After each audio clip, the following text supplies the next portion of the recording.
latest Friday news roundup. I'm stood here in front of the Pride Lands for the Pride of the Kings Award. As you can see, all the plaques have gone on from the awards from last week, and hopefully if you've been a nominated Pride of the Kings member, you've received a postman knocking at your door at some point today with your certificate. So well done that those people got onto there.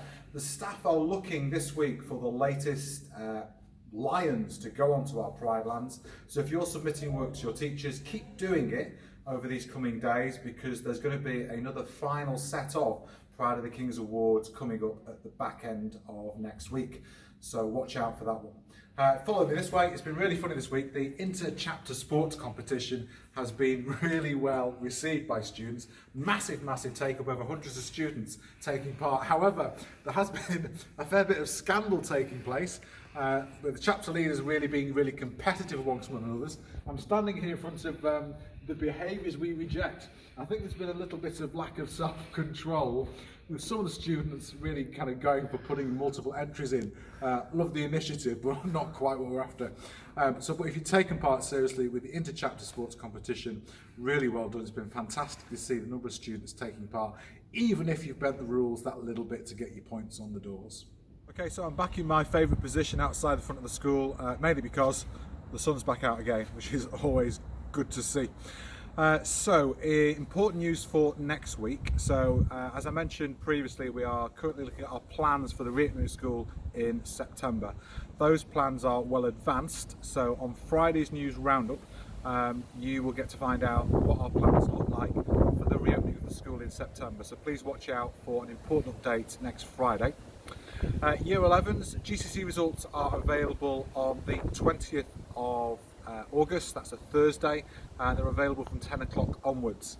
At this point we're trying to work out which way we're going to do it. It might be that we can only email the results out to you. I'm hoping we might be able to have you coming into school to get your results. It'd be nice to see you picking up the results, a reflection of all your hard work over the course of the 5 years. So again, watch out for next Friday. We'll give you an update as to what's going to happen for collecting results on Results Day. A few reminders. Uniform appeal. We're really looking for uniforms that are too small. You can drop them off at school. They will be really valuable in September for pupils coming into school where we've got missing school items. If you've got any spare uniform, please drop it off. Second one is year 11.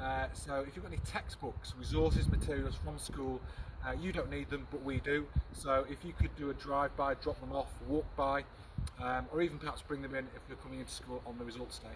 Well, whatever you do, try and get them back into school, please. They're useful to us, but not to you at home. Third one, so year 10, I've already done this today. I've texted out to all year 10 students those Eton courses. We didn't have year 11s and year 12s making use of all of the courses. There are still a few available. It will be done on a first come, first served basis.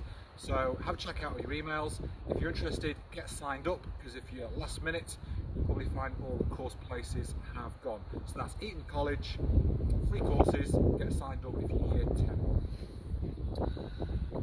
So finally, this is a short week this week in terms of challenges. The Parables challenge is still ongoing, so no decision has been made yet on the winners. However, if you look on the gallery for this week, there's been some communication between the art teachers and the entrants, and they've come on enormously since they first did their drafts. So until that process is completed and pupils are responding to feedback, we're just delaying the final announcement until next Friday. So we will announce the winners on Friday of next week for those images that are going to go onto our balcony area and stay there for quite a while. But as I say, the quality of those pieces of work that are there, front of the gallery, check it out, really impressed with those. The karaoke, if you did the family challenge for which song members of staff like to howl in their cars or in the shower, the answers are now available in the news roundup. And we've got one more challenge which gets you to know a little bit more about the staff. This one is my greatest fear. So we've asked the staff what is the thing they fear the most. Some of the answers are the obvious ones like rats and wasps and bees and so forth, but there are some curveballs in there. So if you want to take part in the last family challenge, finding out about the staff, then check out the news again and see which one you think goes with which teacher. Finally, it just remains for me to remind you to check out the gallery. So before you go to sleep, the last thing you do, don't forget, there's about 60 odd slides this week of some really fantastic work. It's the best week ever in terms of the numbers that have come through to the gallery. I'm hoping for the final week we might be able to beat 60 slides, see if we get to 70, maybe even 80. The quality of the work coming in is superb, so the gallery is there for you to see. It remains for me to say, take care, be safe, and I'll give you the final news roundup for the summer break next Friday.